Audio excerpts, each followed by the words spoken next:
questions for Jaylen? Aaron? Hey, Jaylen. Obviously, the big topic right now is stopping the run and what happened on Saturday. What was your vantage point on that? What needs to be better for you guys to do a better job against the run? For me, well, the D-line, just me speaking for the D-line, is just trusting everybody behind you. Coach says every day, like, do your 111. Just everybody just trusting the man behind them, next to him, just doing your job and trusting the man beside you going to do the same thing. That's what I think we need to get better at, honestly. I guess something that could help in that department is having Tisdale back behind you.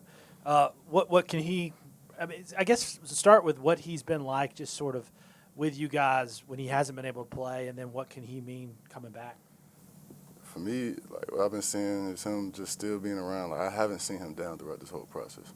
That's one thing I really commend him for, is just not being down throughout this whole process. Smiles on his face. Like, you would never think that this was going on with him this whole entire time. We didn't even know it was going into, like, the season, really.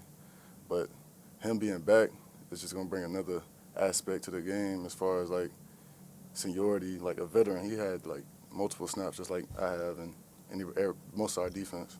It's just going to be, like, it's going to click better, I think. Oh, I got you.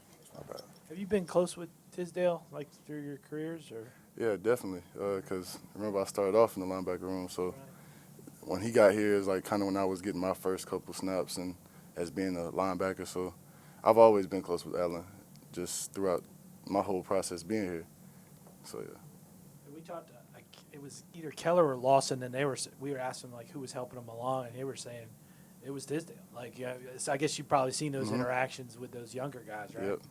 That's how we all got to do it, especially like all of us being like the older guys and us 6-year guys. Like, I think we all kind of grab a young guy underneath our wing and try to bring him along. Like, for me, it's like Kyrie and Keyshawn Burgos and even Malachi Madison. Like, I'm always trying to tell them things to get them better, just getting their head right for like the upcoming years. Other questions for Jaylen?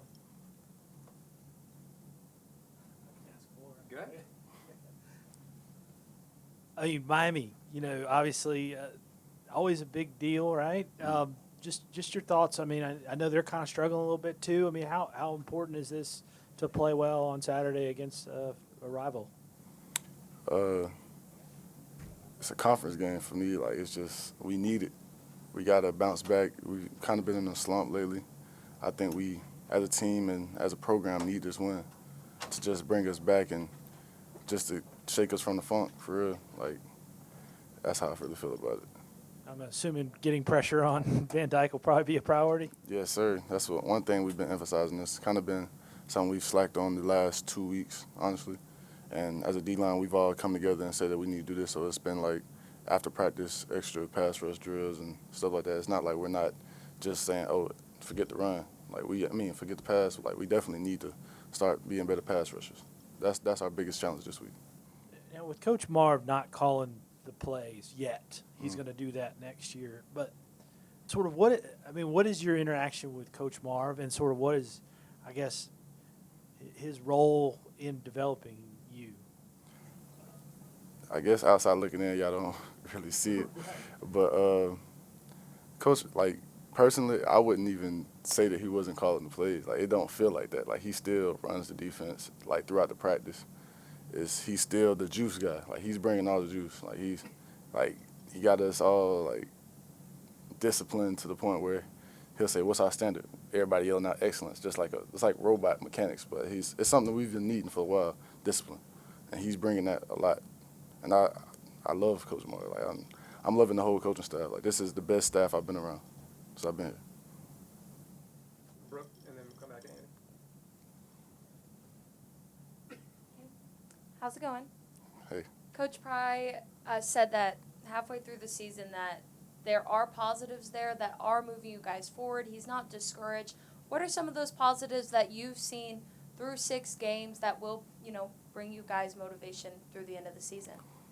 The improvements I've seen as far as, like, our team, like, throughout all this chaos, I would say, we've all, like, managed to still stick together. Like, it's not no bickering. It's not no pointing fingers. Like, it's your fault, your fault.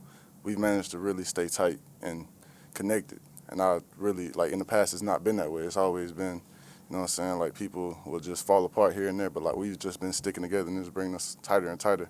And then week by week, he's showing us, like, we're this close. Like, he's saying that, but, like, we're seeing it. And that's what's really been kind of frustrating, is that we know we can have the game, we know we can win the game, but we just got to execute the plays and execute, like, when your number's called, like, not making the plays that you feel like, oh, I got to make the play, let the plays come to you. That's what we need a better understanding of. I think that's what we're getting to. And another positive, let me see. That's all I can think of right now. Do you feel like you guys were as close as you've ever been on Saturday to that, getting to the end and getting a win? Yes, like, that block kick, I just felt like, I was like, oh, we got it. Like, this is it.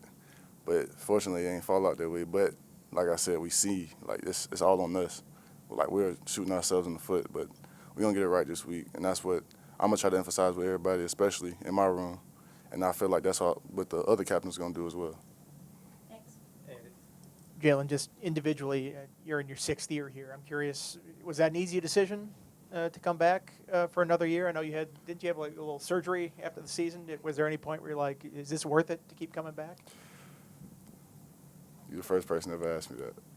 I'm going to go ahead and tell you. But it was hard as far as, like, just mentally getting over the labrum surgery. I kind of had, like, a few rough patches. But I was to a point where I was like, do I really want to put myself through this again? Like, no, like, I don't even think my coaches know. But, yeah, it was rough, but I talked to my folks, prayed about it, and ultimately I came back better than ever. Got over all them rough patches, mentally, physically, emotionally, and just, I'm here. I'm blessed to be in the position I am now. Was it just talking to your parents that helped you work through that, make the decision? Or Yeah. did you talk to any coaches here that helped you guide through that process?